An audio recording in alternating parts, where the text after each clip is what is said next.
ఉన్నటువంటి మాజీ శాసనసభ్యులు, ఎమ్మెల్సీలు, స్థానిక సంస్థల ప్రజాప్రతినిధులు, పార్టీ స్థాయి రాష్ట్ర నాయకులు, మీ అందరికీ కూడా నమస్కారాలు. 44-45 డిగ్రీల ఎండ ఉండే ఈ టైంలో అశేషంగా ఎండ బాధ కూడా అనుభవించేంత దూరం తరలి వచ్చినటువంటి నా అన్నదమ్ములకు, అక్క చెల్లెలకు అందరికీ పేరు పేరున నమస్కారాలు.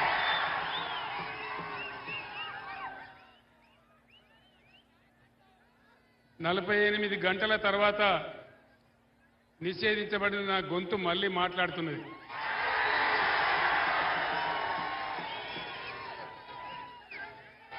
నేను ఏం చేసినా అని నా గొంతు నాపినారు.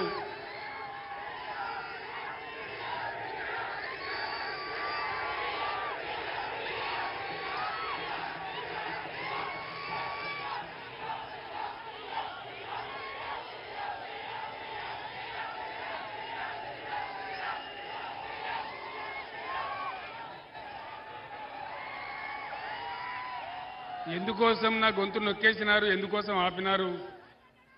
ఈ రాష్ట్రంలో చేనేత కార్మికుల కోసం ఆర్డర్లు ఇవ్వడం లేదు, గత ప్రభుత్వం ఇచ్చిన ఆర్డర్ల యొక్క బిల్లులు చెల్లించడం లేదు, అనేక చోట్ల చేనేత కార్మికులు ఆత్మహత్య చేసుకుంటా ఉన్నారు అని బీఆర్ఎస్ నాయకులు ప్రశ్నిస్తే ఒక కాంగ్రెస్ నాయకుడు, మీరు మొన్నటిదాకా దొబ్బితిన్న చాలదా, ఇప్పుడు నిరోధులు అమ్ముకోండి, పాపడాలు అమ్ముకోండి అని మాట్లాడినారు. మీకు చేనేత కార్మికులంటే ఇంత అల్క కనబడుతున్నారా అని చెప్పి కోపంలో నేను ఒక మాట వాళ్ళనన్నా, ఇది ధర్మమా, ఇట్లా మాట్లాడచ్చునా?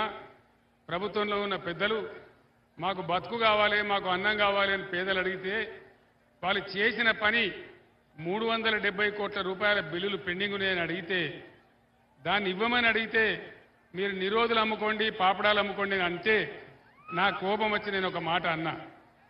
ఈరోజు కేసీఆర్ బస్ యాత్ర ప్రారంభమైన తర్వాత కాంగ్రెస్కు బీజేపీకి గుండెలు వణుకుతా ఉన్నాయి.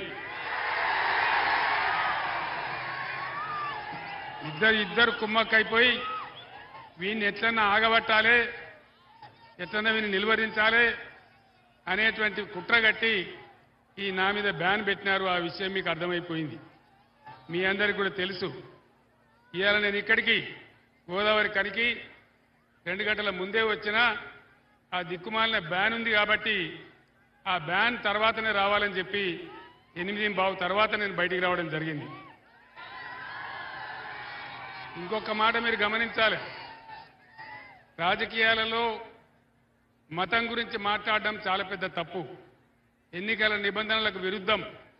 రోజు కేంద్ర హోంమంత్రి అమిత్ షా దేవుని బొమ్మ నెత్తి మీద పట్టుకొని చేతిలో పట్టుకొని ఆయన సభలు మాట్లాడితే అది ఎలక్షన్ కమిషన్ ఆఫ్ ఇండియా కనిపించదు. డైరెక్ట్ గానే హిందువులు, ముస్లింలని అడ్డగోలుగా మతాన్ని అడ్డం పెట్టుకొని స్వయంగా దేశ ప్రధానమంత్రి మాట్లాడినా ఎలక్షన్ కమిషన్ ఆఫ్ ఇండియాకి అది కనిపించదు. ఇక ఈ రాష్ట్ర ముఖ్యమంత్రి ప్రజలకు నువ్వు ఇచ్చిన వాగ్దానాలు ఏం చేసినావని మేము ప్రశ్నిస్తే ఆయన ఏం మాట్లాడతాడు? నీ గుడ్డు వీకి గోళీలు ఆడుకుంటాం, నీ పేగులు తీసి మెడలేసుకుంటాం, నిన్ను పండబెట్టి తొక్కుతాం అని మాట్లాడితే అది చాలా సభ్యంగా ఉంది. కానీ చేనేత కార్మికులకు ఒక అన్యాయం జరుగుతున్నదని మాట్లాడితే చాలా ఈ విధంగా అన్యాయంగా చేసినారు. సరే, ప్రజలు నిర్ణయిస్తారు. ఈ ఎన్నికలలో ప్రజలే ఎప్పుడు కూడా నిర్ణేతలు కాబట్టి మనకు ఎలాంటి ఇబ్బంది లేదు. నేను మీ అందరికీ ఒక మాట మనవి చేస్తా ఉన్నా. 5 నెలల కింద ఈ రాష్ట్రంలో పరిస్థితులు ఎట్లా ఉండే, ఈరోజు ఎట్లా ఉన్నాయి? ఎవరు దానికి కారణం? ఎవరి చాతగానితనం దానికి కారణం? ఇవాళ పెద్దపల్లి జిల్లాలోనే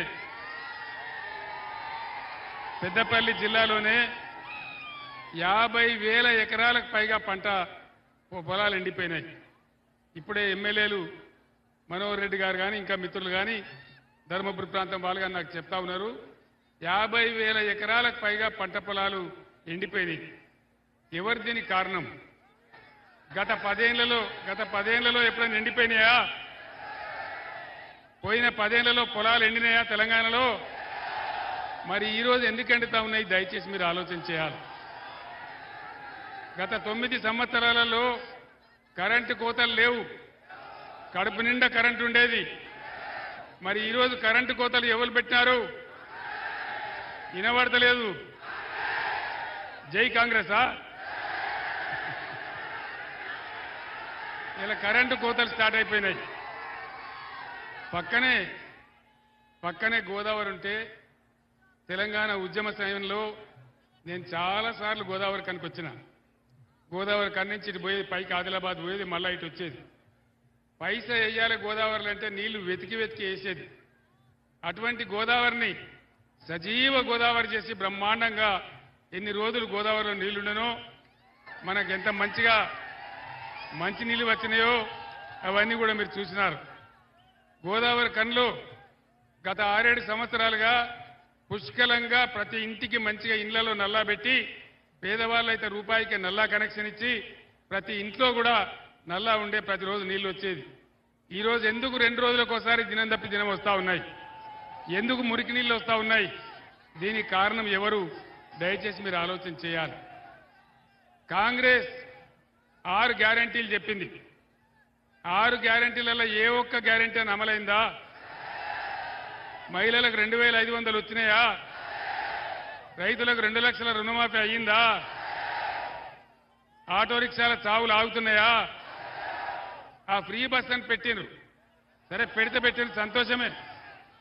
పెడితే మనం వద్దనం. కానీ దాని ద్వారా వచ్చేటువంటి నష్టాలు, ఇలా ఆటో రిక్షా కార్మికులు చచ్చిపోతూ ఉంటే, ఆత్మహత్యలు చేసుకుంటా ఉంటే వాళ్ళ గురించి ఏ మంచి చర్య కూడా లేదు. ఆటో రిక్షా కార్మికులకు న్యాయం జరగాలి. ఆటో రిక్షా కార్మికులారా మీరు బరి తెగించండి, ఉద్యమించండి. మీ తరఫున బీఆర్ఎస్ ఉంటుంది. రేపు అసెంబ్లీలో కూడా పోరాటం చేస్తామని మనవి చేస్తా ఉన్నాను. రైతు కూలీలకు 1,200 ఇస్తామని చెప్పి ఎక్కడైనా ఇచ్చిండ్రా? గతంలో మనం కళ్యాణ లక్ష్మి ఇచ్చేది, తులం బంగారం ఇస్తామన్నారు. 2 తులాలు వచ్చిందట కదా. 2 తులాలు అంటున్నారు లేదా? తులం బంగారం తుస్సుమన్నదా? ఎక్కడ రాలే.